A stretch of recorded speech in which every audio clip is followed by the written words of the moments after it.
আসসালামু আলাইকুম। সবাইকে স্বাগত জানাচ্ছি আপুরা।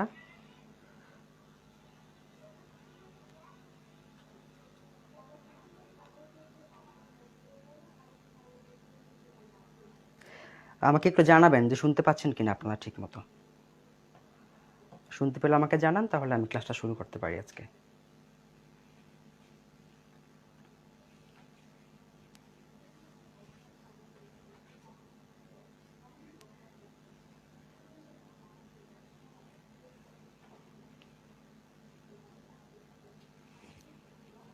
একটু কমেন্ট করে জানান শুনতে পাচ্ছেন কিনা।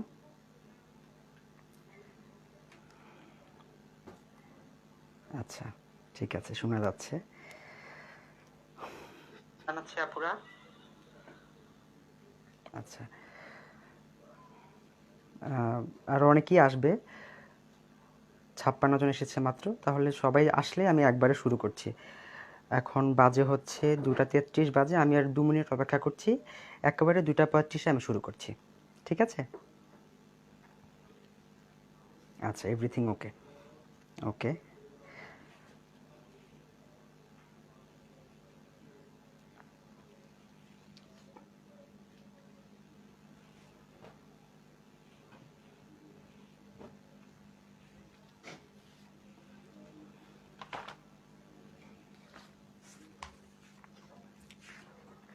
আহ, 61 জন। আপনারা তো আজকে 100-র উপরে, তো অধিকাংশ জন না আসলে তো আসলে শুরু করা যাচ্ছে না।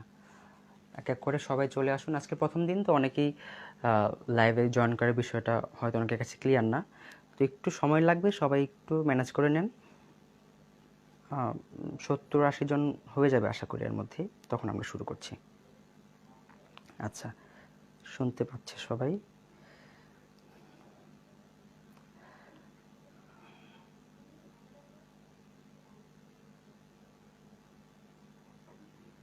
যারা সালাম দিয়েছেন সবাইকে ওয়ালাইকুম সালাম।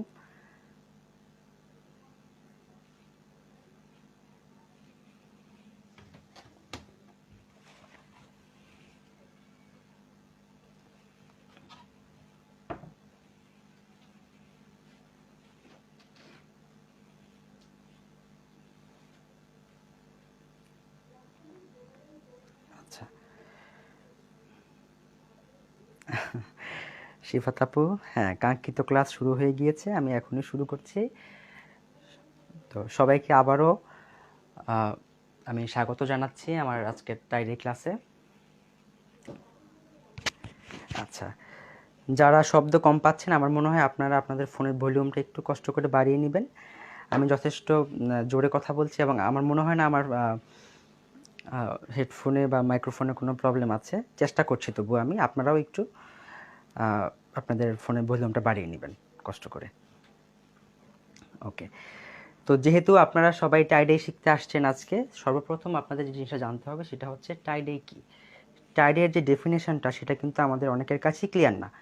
আমাদের বাংলাদেশে আমরা কমনভাবে যে বিষয়টা সবচেয়ে বেশি প্রচলিত একটা শব্দ, সেটা হচ্ছে বাটিক। আমরা সব কিছুকে, ডাইং রিলেটেড সব কিছুকে আমরা বাটিক নামে চিহ্নিত করি।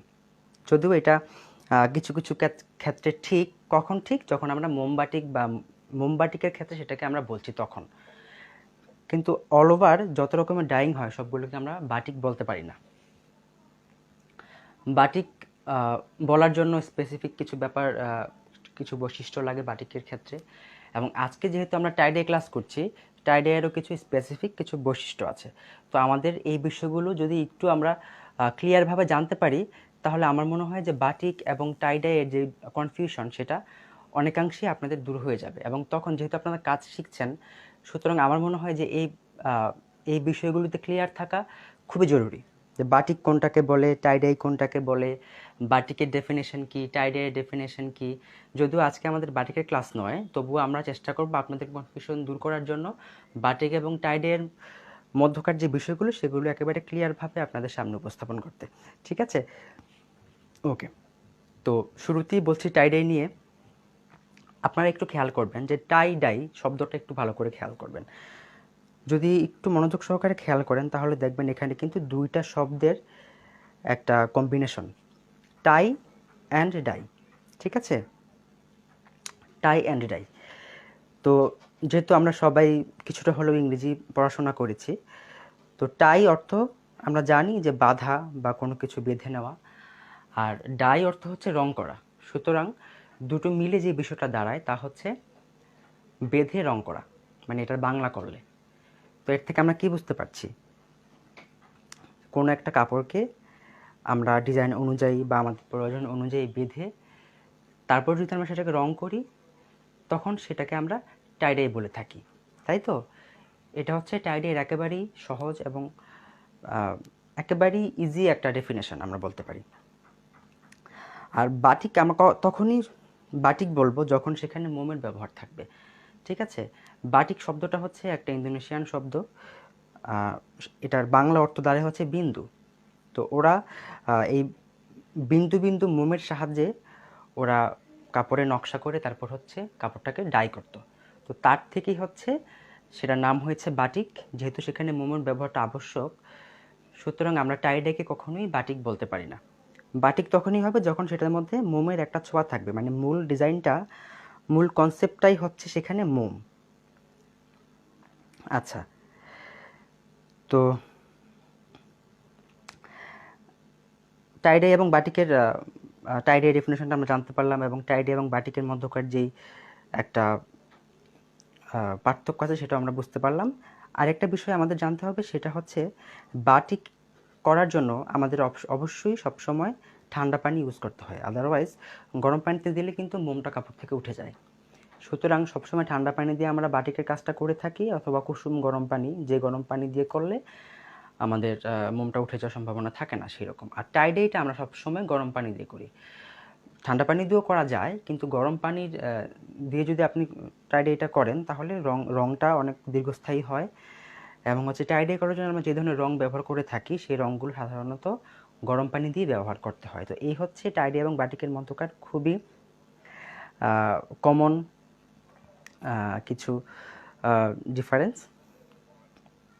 আচ্ছা, তো এবার চলেন আমরা জেনে নিই যে টাইডাই করার জন্য আমাদের কি কি বিষয় লাগবে, কী কী জিনিস আমাদের প্রয়োজন হতে পারে, কী কী ম্যাটেরিয়ালসের। তো শুরুতেই আমি আপনাদেরকে দেখাবো, কারণ অবশ্যই কাপড়ে যেহেতু আমরা টাইডাইটা করব, সুতরাং আমাদের যে বিষয়টা সবচেয়ে প্রথমে দরকার জানা সেটা হচ্ছে যে কী ধরনের কাপড়ে আমরা টাইডাইটা করব। আপনারা দেখতে পাচ্ছেন আমার এখানে কাপড় আছে, সাদা কালার কাপড় আছে এবং লাল কালারের কাপড় আছে। আমি চাইলে এখানে হলুদ কালারের কাপড় ইউজ করতে পারি, বা যে কোনো রঙের কাপড়ই আমরা চাইলে ইউজ করতে পারি টাইডাই করার জন্য। শুধুমাত্র সাদা রঙের কাপড়ে করতে হবে এরকম কোনো বিষয় নেই। আরেকটা ব্যাপার হচ্ছে যে আমরা যেটা করে থাকি যে সব সময় সুতি কাপড়ের মধ্যে টাইডাইটা করি, কারণ আমাদের ঘরোয়া পরিবেশে টাইডাই করার জন্য যে রঙগুলো ইউজ করতে হয় সেই রঙগুলো হচ্ছে একেবারেই সুতি কাপড়ের মধ্যে সেই রঙগুলো কাজ করে। সিল্ক বলেন, জর্জেট বলেন, সেই ধরনের কাপড়ে সাধারণত আমরা ঘরে টাইডাই করতে পারি না, কারণ হচ্ছে সেই কাপড়গুলোর যেহেতু ম্যাটেরিয়ালটা আলাদা হয়ে থাকে এবং হচ্ছে বুননটাও সম্পূর্ণ ভিন্ন রকমের সিল্ক এবং জর্জেটের। সে কারণে সেই কাপড়গুলোতে রং বসানোর জন্য আমাদেরকে স্পেসিফিক কিছু অ্যাসিড ব্যবহার করতে হয়, যেগুলো খুবই ক্ষতিকারক, সালফিউরিক অ্যাসিড, সাইট্রিক বা এই টাইপের আরও নাইট্রিক অ্যাসিড টাইপের কিছু অ্যাসিড আমাদের ইউজ করতে হয়, যেগুলো খুবই তীব্র অ্যাসিড, যেগুলো ইউজ করলে হচ্ছে আমাদের স্কিনের সাথে সাথেই সেখানে বার্ন হয়ে যাওয়ার, মানে বার্ন হয়ে যায় যদি সেটা স্কিনে লাগে, মানে খুবই বিপজ্জনক অ্যাসিড। যে কারণে আপনি যদি ঘরে সিল্কের মধ্যে কাজ করতে চান, সেক্ষেত্রে আপনি ঘরে সেই কাজ করতে পারবেন, আপনাকে সেই কাজ করার ঘরে কোনো পারমিশন নেই, কারণ আপনি যেই রং সিল্কে কাজ করবেন, সিল্কে কাজ করার জন্য আপনাকে যেটা করতে হবে, আপনাকে অবশ্যই আপনার ফ্যাক্টরির লিগ্যাল কিছু লাইসেন্স, কিছু পেপারস লাগবে, সেগুলো শো করে আপনাকে যেখান থেকে পাইকারি কাজগুলো করা হয়ে থাকে, রঙগুলো টনে টনে রং কিনতে হবে, মানে টিন দিয়ে আর কি, একেবারে ড্রাম অনুযায়ী। তো সেগুলো সম্পূর্ণ ব্যাপার আলাদা। আমরা সাধারণত ঘরে কাজ করে থেকে আমাদের ছোট পরিসরে, আমাদের কিচেনে বা ছোট আমাদের একটা আলাদা রুমের মতো ফ্যাক্টরিতে যদি আমরা কাজ করে থাকি, সেক্ষেত্রে আমরা অবশ্যই সুতি কাপড়ে কাজ করি। সুতি কাপড় বলতে আমরা বোঝাচ্ছি এখানে বয়েল কাপড় আছে, পবলিন কাপড় আছে, খাদি কাপড় আছে, হ্যাঁ। তারপর তাঁতের যে ফেব্রিকগুলো হয়ে থাকে আমাদের টাঙ্গাইলের, তারপর হচ্ছে মানে একেবারেই মানে সুতি, যেটা একেবারে কটন যে কাপড়গুলো, এবং আপনি অবশ্যই লিনেন কাপড়ের মধ্যে আপনি ভ্যাট কালার ইউজ করে, সালফার কালার ইউজ করে আপনি টাইডাই করতে পারবেন। আমরা যে রঙগুলো আজকে কাজ করব এগুলো হচ্ছে সেই রঙের নাম। ঠিক আছে।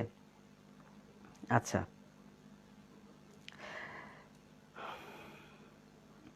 আমি একটু প্রশ্ন দেখি এখন।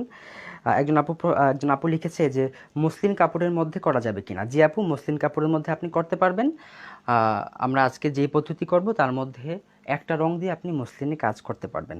কিছুই দেখতে দেখতে পাচ্ছি না, আমি কিন্তু এখন দেখাচ্ছি, ঠিক আছে।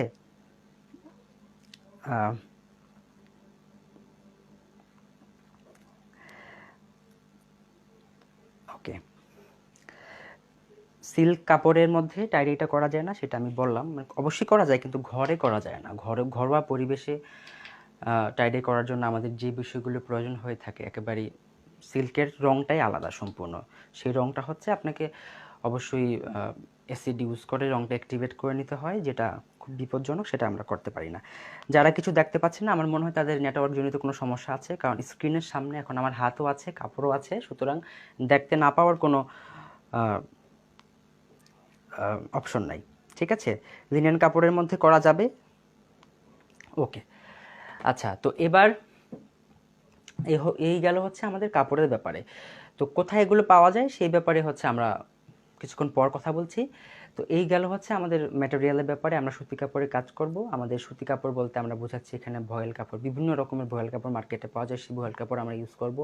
পাশাপাশি হচ্ছে আমরা খাদি কাপড় ইউজ করব, টাঙ্গাইলের যে তাঁত বা বিভিন্ন আমাদের যে তাঁতের কাপড় হয় সেগুলোতে ইউজ করতে পারবো। এবং অবশ্যই আমরা মসলিনের মধ্যে ইউজ করতে পারবো, যদিও মসলিন খুব হালকা একটা ওয়াটার কালার ইফেক্টের মতো আসবে রঙটা, কিন্তু আমরা চাইলে মসলিনে ইউজ করতে পারবো। হ্যাঁ, তারপর হচ্ছে লিনেন কাপড় আমরা ইউজ করতে পারবো। পাশাপাশি হচ্ছে আমাদের আরও বেশ কিছু সুতি কাপড় যেগুলো আছে, যেমন মার্কিন কাপড় হয়, তারপর হচ্ছে থাই কটন, হ্যাঁ, চায়না কটন বলে কিছু ফেব্রিক পাওয়া যায়, যেগুলো সাধারণত আমরা ব্যবহার করে থাকি চাদর এবং পর্দার করার সময়, সেগুলোতে আমরা কাজ করতে পারবো। অবশ্যই সেটা মাথায় রাখতে হবে, যদি 100% কটন হতে হবে। সেখানে সামান্য 10% 15% যদি সিল্ক বা পলিয়েস্টার মেশানো থাকে তাহলে তেমন কোনো সমস্যা হয় না, কিন্তু চেষ্টা করবেন সবসময় 100% কটন কাপড়ের মধ্যে টাইডি এটা করতে। তো এই গেল হচ্ছে আমাদের কাপড়ের ব্যাপারে, এবং কাপড়টা যে কোনো রঙের হতে পারে। সেটা অবশ্যই যদি হালকা রঙের হয় সেটা ভালো, রঙের ইফেক্টটা ভালো আসবে যদি সেটা হালকা রঙের কাপড় হয়। ঠিক আছে, সাদার মধ্যে সবচেয়ে ভালো আসে। পাশাপাশি আরও যেই ধরনের হালকা রঙগুলো আমরা পেয়ে থাকি সেগুলোতে করা যায়, তবে আমি আজকে সাদার মধ্যে করে দেখাবো। পাশাপাশি আপনাদেরকে একটা ডার্ক রঙের কাপড়, এখানে রেড কালার নিয়েছি আমি, রেড কালারের মধ্যেও আজকে আপনাদেরকে আমি করে দেখাবো। ওকে, তো এবার হচ্ছে আমাদের যে বিষয়গুলো লাগবে সেটা হচ্ছে আমাদের রং, তাই তো। আমরা কি ধরনের রং ইউজ করব, যারা আপনারা খাতা কলম নিয়ে বসেছেন আমি সবাইকে বলবো আপনারা পাশাপাশি নোট করে নেবেন, যে কথাগুলো বলছি পাশাপাশি যাতে আপনারা নোট করে নিতে পারেন যে যে কি আমি বলছি এখানে। ওকে,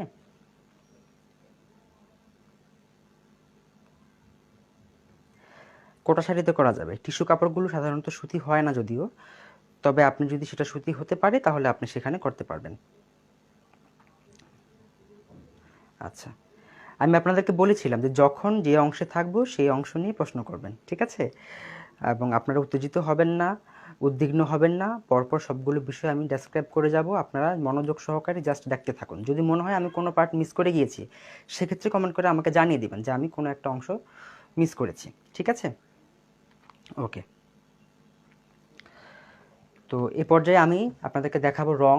আমার এখানে আপনারা দেখতে পাচ্ছেন রং আছে অনেকগুলো, এবং রঙের পাশাপাশি আপনারা কিছু হোয়াইট কালারের কিছু আপনারা এখানে ম্যাটেরিয়াল দেখতে পাচ্ছেন, এবং হচ্ছে বিভিন্ন রকমের জিনিস দেখতে পাচ্ছেন। তো এখানে আমার দু ধরনের রং আছে। দু ধরনের রং বলতে আমি বোঝাচ্ছি এখানে দুই গ্রুপের রং আছে। আপনারা যখন আমাদের ক্লাসের ডিটেলস পড়েছিলেন, সূচি পড়েছিলেন, সেখানে লেখা ছিল যে ভ্যাট কালার এবং সালফার কালারের মাধ্যমে টাইডাই করা পদ্ধতি, তাই তো।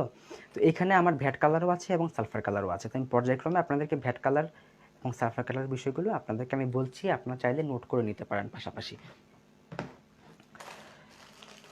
তো এই হচ্ছে ভ্যাট কালার, এটা হচ্ছে রংটা। এটা হচ্ছে আমার কাছে বেগুনি রং আছে, এখানে হলুদ রঙও আছে, গোল্ডেন ইউলো আছে এখানে, তারপর ব্লু আছে, পিঙ্ক আছে, বিভিন্ন রকমের রঙে আপনি ভ্যাট গ্রুপের রঙগুলো আপনি বিভিন্ন কালার পাবেন, রেড থেকে শুরু করে অরেঞ্জ, এভরি কালার অ্যাভেলেবল। এখন যেটা করতে হবে আমাদের জানতে হবে যে ভ্যাট রং করার জন্য আমাদের আসলে কি ধরনের কেমিক্যাল লাগে, কতটুকু পরিমাণে লাগে, ঠিক আছে, এবং কিভাবে করতে হয়, সংক্ষেপে আমরা কিভাবে করতে হয় এখন বলে যাব। যখন আমরা কাজ করব তখন আপনারা ডিটেলস সেটা জানতে পারবেন যে কিভাবে আমরা রঙের কাজটা করে থাকি। তো এখন আপনারা দেখতে পাচ্ছেন আমার কাছে ভ্যাট কালার আছে, এটা হচ্ছে রঙটা। আর এখানে আপনারা দেখতে পাচ্ছেন যে দানাদার একটা কেমিক্যাল আছে, একেবারে দানাদার, বা এটাকে আমরা বলতে পারি যে নারিকেল কুড়িয়ে নিলে যেরকম হয় অনেকটা সেরকম, বা মিছরি যদি ভেঙে ফেলি একটু ওই টাইপের আর কি, একেবারেই ভাঙা ভাঙা। এটা হচ্ছে সোডা আমরা বলে থাকি, এটা একটা লবণাক্ত উপাদান, কস্টিক সোডা। তারপর হচ্ছে, সরি এটা খুলে গিয়েছে, আর এটা হচ্ছে একেবারেই দানাদার, একেবারেই পাউডার জাতীয় একটা কেমিক্যাল। এটা ময়দার মতো বলতে পারেন বা চিনির গুঁড়ার মতো বলতে পারেন, একেবারে পাউডার আর কি। তো এটা হচ্ছে হাইড্রোজ। তো আমাদের ভ্যাট কালার করার জন্য দুই ধরনের কেমিক্যালের সাহায্য নিতে হয় রঙটা অ্যাক্টিভেট করার জন্য। একটা হচ্ছে হাইড্রোজ এবং আরেকটা হচ্ছে কোস্টিক। হ্যাঁ, অনেকে এটাকে কাস্টিক বলে, ঠিক আছে, সেটা চাইলে বলতে পারেন, কিন্তু এটা হচ্ছে কোস্টিক সোডা বা কোস্টিক, আর এটা হচ্ছে হাইড্রোজ। আমাদের দু ধরনের কেমিক্যালের সাহায্য নিতে হয় ভ্যাট কালারটাকে অ্যাক্টিভেট করার জন্য। তো এখন ভ্যাট কালার করার জন্য রঙটা কতটুকু কাপড়ের জন্য আমরা কতটুকু রং নিব এবং কতটুকু রঙের জন্য আমরা ঠিক কতটুকু কেমিক্যাল নিব সেটা বলছি, ঠিক আছে।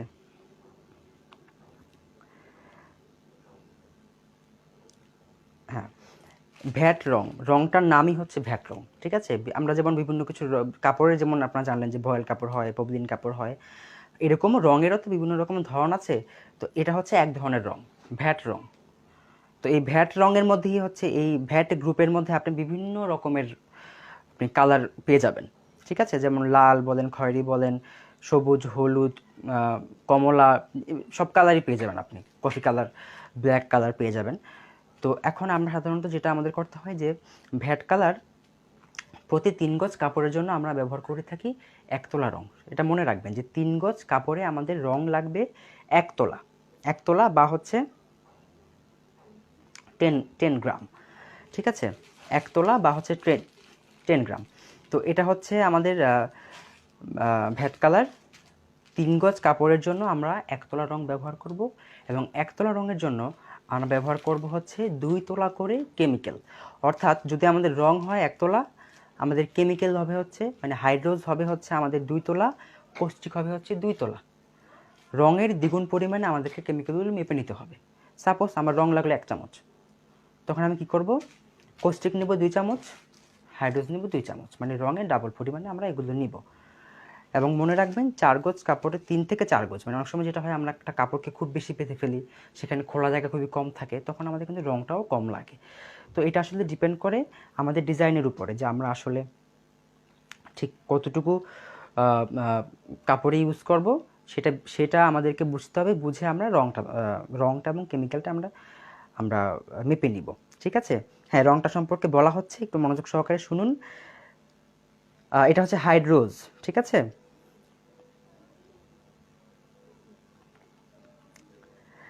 ভ্যাট রং দিয়ে কালার সবসময়ই উজ্জ্বল হয়, যথেষ্ট উজ্জ্বল এবং যথেষ্ট গ্লোসি কালার আসে যদি আপনি পদ্ধতি অনুযায়ী ভালো মতো রং করতে পারেন। সেক্ষেত্রে ভ্যাট কালার সম্পর্কে আরেকটু বলি, সেটা হচ্ছে ভ্যাট কালারটা আমরা খুবই সহজে আমরা মার্কেটে পেয়ে যাই, এবং হচ্ছে রংটা খুবই অল্প সময়ে, খুবই কম পরিশ্রমে আমরা ভ্যাট কালার দিয়ে কাজ করতে পারি। অর্থাৎ ভ্যাট কালারে কাজ করতে আমাদের তেমন কোনো ঝামেলাই হয় না, মানে খুবই অল্প সময়ে করে ফেলতে পারি, এবং রং করা, ধোয়া, পুরো প্রসেসটাই কিন্তু আমরা খুব কম পরিশ্রমে কম সময়ে করে ফেলতে পারি, যে কারণে আমাদের সাশ্রয়ী হয় ভ্যাট রংটাই। এবং রংটাও যথেষ্ট উজ্জ্বল এবং যথেষ্ট টেকসই। এই রংটা আপনি কাপড় ছিঁড়ে যাবে, আপনি পরতে পরতে 6 মাস, 7 মাস, 1 বছর, 2 বছর আপনি রেগুলার কাপড়টা পরছেন, আপনার কাপড় ছিঁড়ে যাবে কিন্তু রংটা কিন্তু নষ্ট হবে না, ঠিক আছে। রংটা উজ্জ্বল থাকবে, সুন্দর থাকবে যদি আপনার কাপড়ের কোয়ালিটিটা ভালো হয়ে থাকে সেক্ষেত্রে, ঠিক আছে। এটা এটা মাথায় রাখতে হবে না। 1 তোলা মানি 1 চামচ নয়, 1 তোলা মানি হচ্ছে 10 গ্রাম, 10 গ্রাম,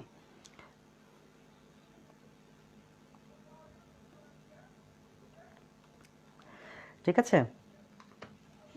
তো আমি এখন আপনাদেরকে বলে যাচ্ছি, আপনারা মনোযোগ সহকারে শুনুন। আমি ক্লাসের শেষে প্রশ্নোত্তর পর্ব রাখবো, তখন আপনারা সবাই প্রশ্ন উত্তর পেয়ে যাবেন।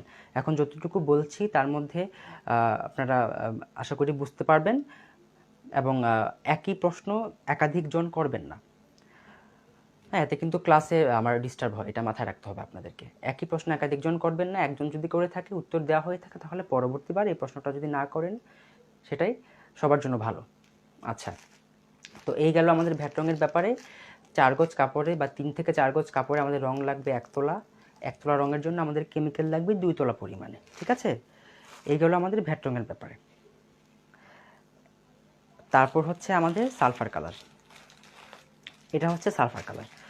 সালফার রং আপনারা দেখতে পাচ্ছেন এখানে একটা কেমিক্যাল আছে, এবং কেমিক্যালটা দেখেন এখানে একটু দানা দানা আছে, ভাঙা ভাঙা ইট ভাঙা যেরকম থাকে সেই রকমের। তো এটা হচ্ছে আমাদের রংটা, সালফার রংটা, এখানে সালফার ব্ল্যাক কালার আছে।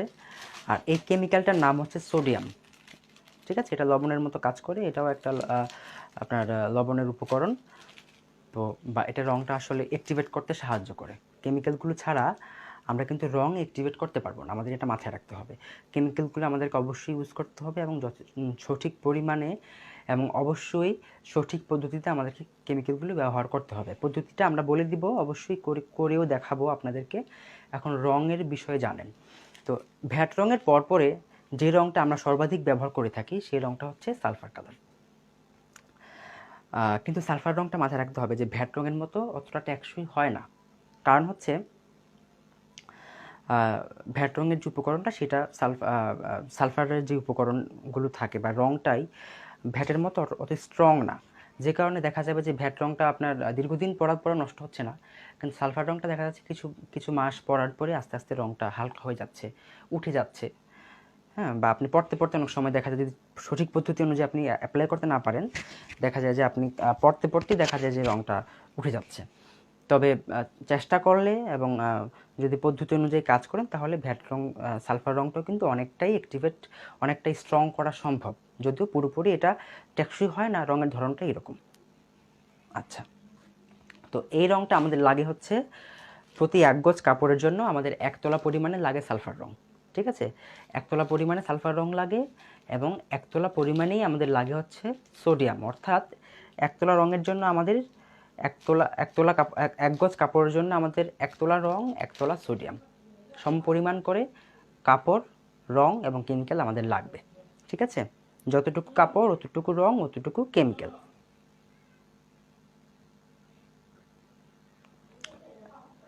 আচ্ছা,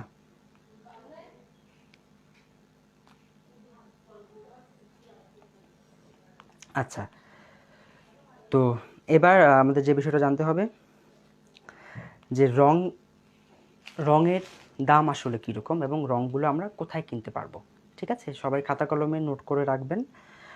রঙের দামটা আসলে ভেরি করে ভ্যাট রঙের ক্ষেত্রে যেটা হয় যে আপনার শেডের উপর নির্ভর করে থাকে। যেমন লাল রং এবং কমলা রঙের দামটা হচ্ছে অত্যধিক পরিমাণে বেশি। মানে হচ্ছে অন্য রঙগুলো যেমন আমাদের হলুদ, সবুজ, নীল, এই রঙগুলোর দাম সাধারণত হয়ে থাকে হচ্ছে 50 টাকা থেকে 70 টাকার মধ্যে রঙগুলো আমরা পেয়ে থাকি, ঠিক আছে? কিন্তু যখনই আপনি লাল এবং কমলা কিনতে যাবেন, তখন যেটা হয় আমাদের রঙের প্রাইসটা ডাবল হয়ে যায়।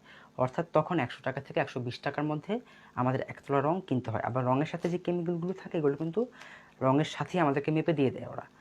এগুলো কিন্তু আলাদা করে কিনতে হয় না। আপনি জাস্ট বলে দিবেন যে আমার 1 তোলা রং লাগবে, ওরাই আপনাকে 1 তোলা রঙের সাথে 2 তোলা করে কেমিক্যাল দিয়ে দিবে। তবে অবশ্যই অনেক ক্ষেত্রে দেখা যায় কেউ একটু বেশি দিয়ে দেয় কেমিক্যাল, কেউ একটু কম দিয়ে দেয়।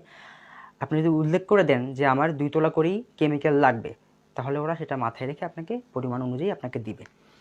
অর্থাৎ রঙের দামের সাথে আপনার কেমিক্যালের দামটা ওরা নিয়ে নিচ্ছে, এক্সট্রা করে কেমিক্যালের জন্য আপনাকে পে করতে হয় না, ঠিক আছে? তো এবার আমি যেটা বলছি যে ভ্যাট রঙের দামটা হচ্ছে সবসময় মনে রাখবেন যে 50 টাকা থেকে 70 টাকার মধ্যে হয়ে থাকে। এখন যেহেতু করোনার একটা দুঃসময় যাচ্ছে আমাদের, এখন যেটা হয় যে সবসময় যদি রঙগুলো হয়ে থাকতো কিনেছি আমরা 60 টাকা করে, এখন আমাদেরকে 70 টাকা দিতে হয়, কারণ এখন রঙের দাম বেড়েছে, সব কিছুর দামই বেড়েছে। তো যেখানে আগে 50 টাকা ছিল সেখানে হয়ে গেছে 60 টাকা, যেখানে 60 টাকা ছিল সেখানে 70 টাকা, মানে দামটা একটু ইনক্রিজ করেছে আর কি। আর হচ্ছে সালফার রঙটা যেটা হয়, সালফার রঙের প্রাইসটা হচ্ছে আমাদের শুরু হয় 10 টাকা থেকে 30 টাকার মধ্যে, মানে খুবই কম দাম এটার, কিন্তু রঙটার কাজও সেরকম, দাম যেরকম কাজও সেরকম। রঙটা লাগেও আমাদের খুব বেশি পরিমাণে, অর্থাৎ আমাদের 1 গজ কাপড়ের জন্য যেহেতু 1 তোলা লাগছে, আমাদের 3 গজের একটা জামা বানাতে আমাদের 3 তোলা রং লাগছে, অথচ আমাদের এখানে 3 গজের একটা জামা বানাতে 1 তোলা রঙই হয়ে যাচ্ছে।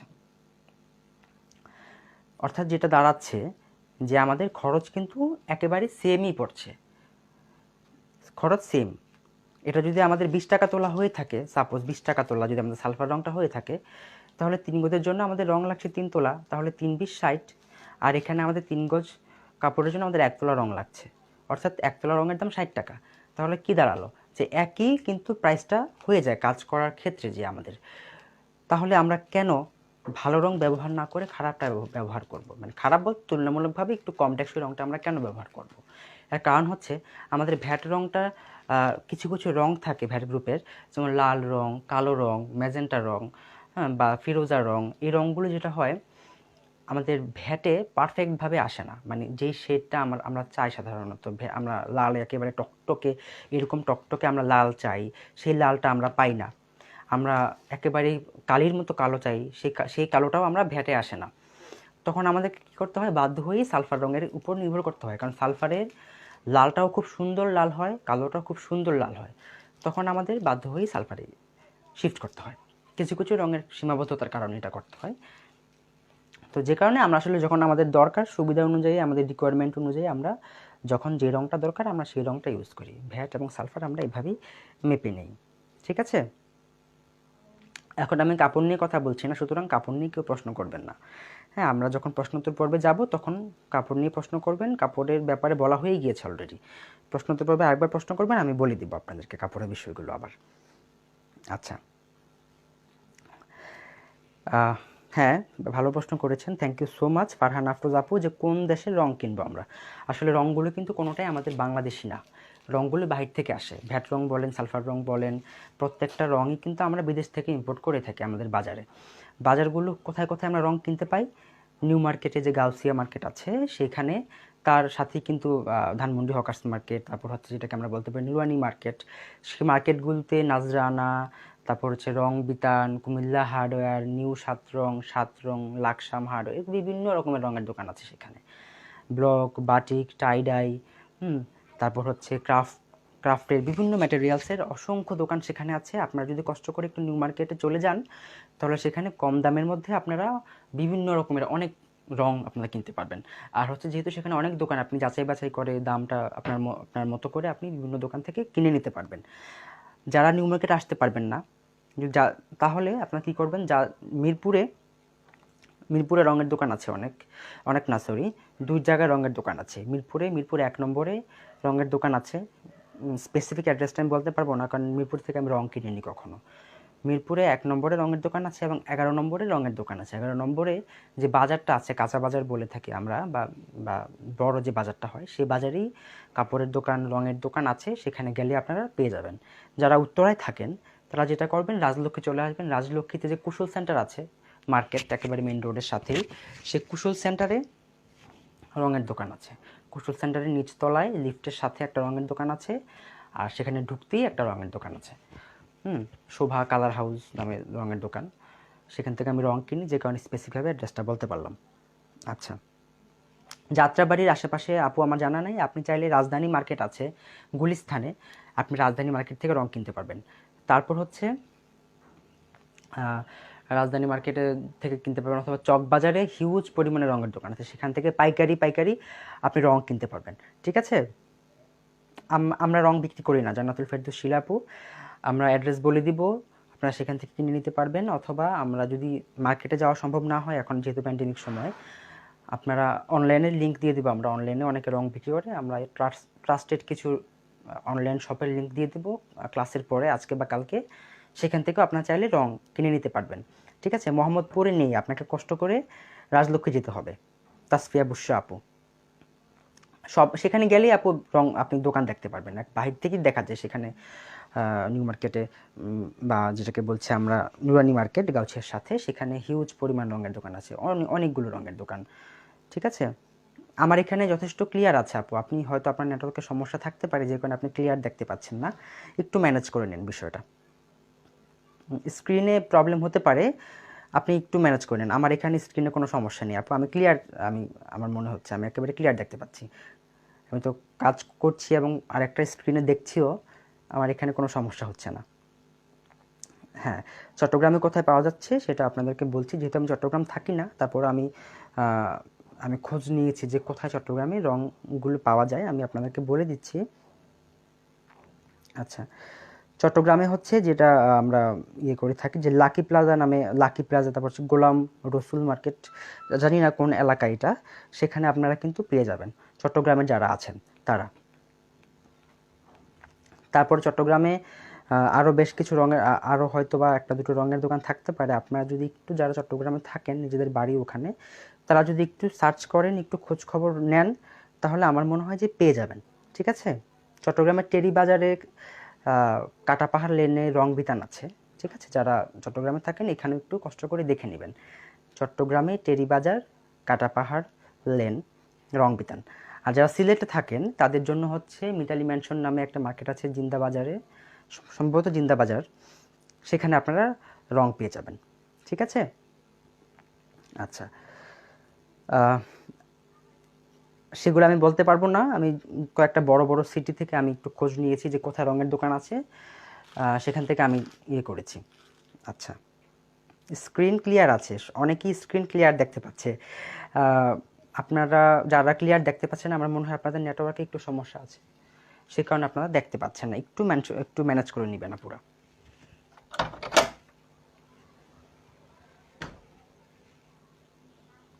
আচ্ছা,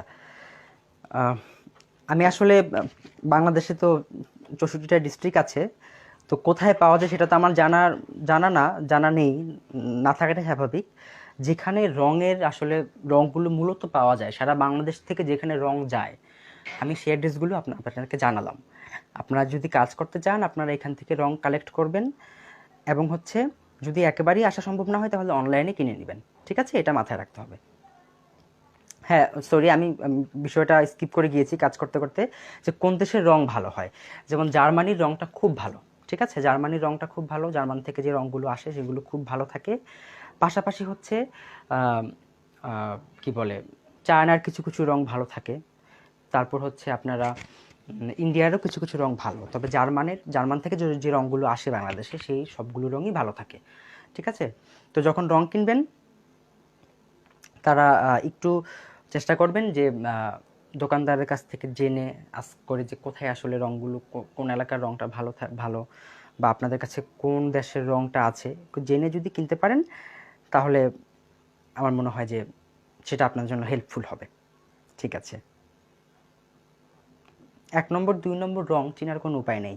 ঠিক আছে, কারণ হচ্ছে আমরা তো রঙের ভিতরে কী ম্যাটেরিয়াল আছে সেগুলো তো আমাদের জানা থাকে না। আপনারা কাজ করার পর সেটা বুঝতে পারবেন যে কোন রংটা আসলে 1 নম্বর, কোন রংটা 2 নম্বর। কারণ দোকানদাররাও আসলে আমাদের সাথে অনেক সময় চিট করে, যে তারা আমাদেরকে ভালো রং সরবরাহ করতে পারে না। তো যেটা হয় যে আপনারা চেষ্টা করবেন যখন কাজ করবেন, রং কিনবেন, তখন একটু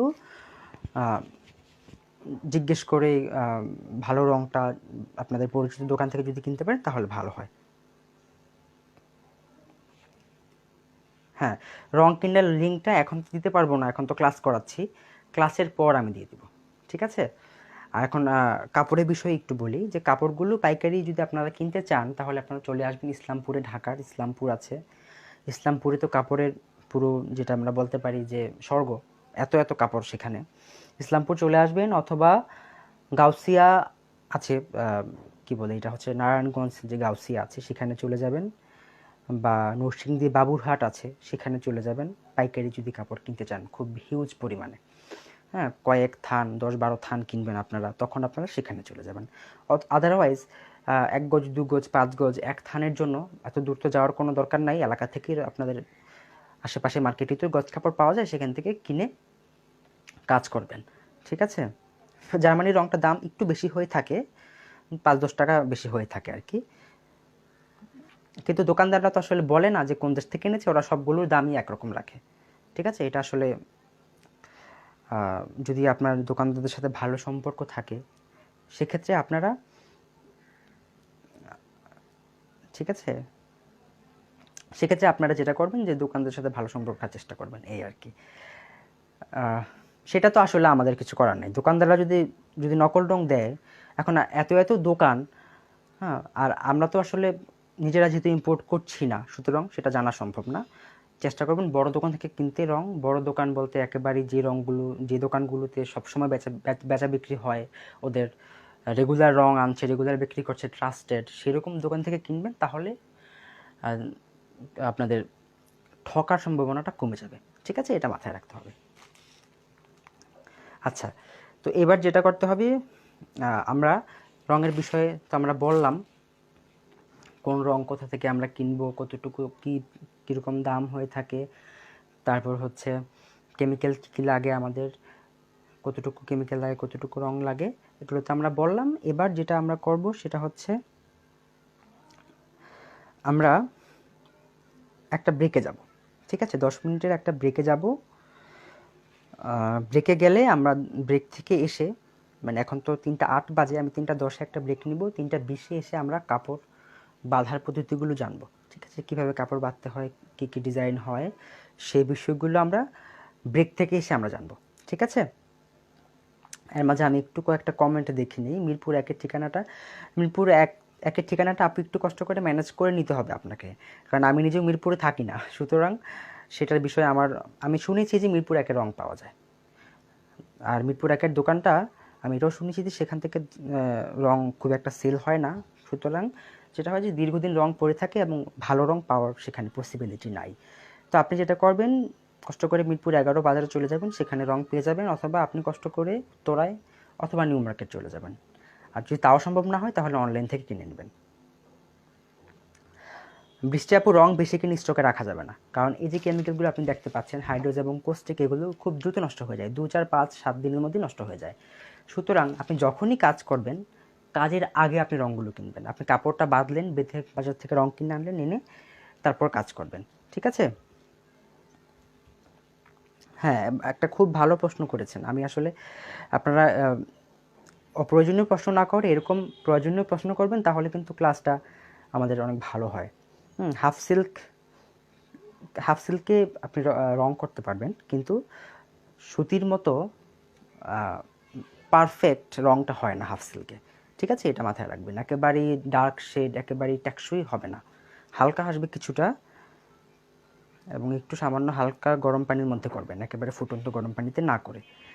হ্যাঁ, রং রং ভালো থাকে, রংটা আপনি 2 2 2.5 বছরও রাখতে পারবেন, কিন্তু কেমিক্যালগুলো নষ্ট হয়ে যায়। আপনি রংগুলো বেশি কিনে আপনি স্টকে রাখতে পারেন, কিন্তু কেমিক্যালগুলো আপনাকে কাজের আগে কিনে আনতে হবে। ঠিক আছে, আচ্ছা,